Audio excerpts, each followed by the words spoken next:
নিজের সবটুকু যার জন্য ত্যাগ করেছেন, সেও কিন্তু একদিন বলবে, কেন ত্যাগ করেছিলে? আমি কি করতে বলেছিলাম?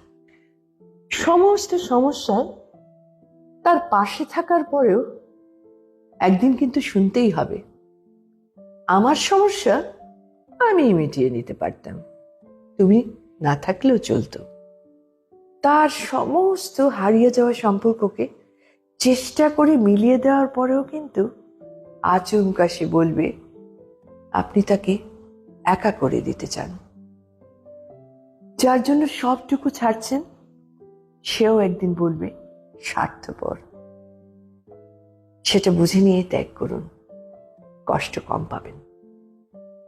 কারণ আমরা মুখে যতই বলি এক্সপেকটেশন রাখি না, কিন্তু ভিতরে ভিতরে কিছু চাওয়া তো রয়েই যায়। একটা একলা সন্ধে, একটা বিকেল, কিছু কিছু চাওয়া থেকে যায় মনে মনে। তাই তো আঘাতগুলো আঘাত হয়েই আসে, আর আমরা নতুন করে ভেঙে পড়ি।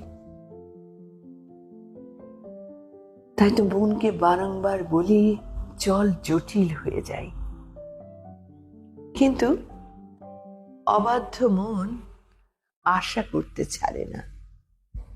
আর আশা থাকলে আশা ভঙ্গও থাকবে নিশ্চিত। জীবনটা ঠিক পাহাড়ের বাঁকের মতো, অসম্ভব রহস্যময়। আজ যেটাকে নির্ভেজাল ভালোবাসা মনে হচ্ছে, কাল সেটা হয়ে ওঠে নিছক বোঝাপড়া।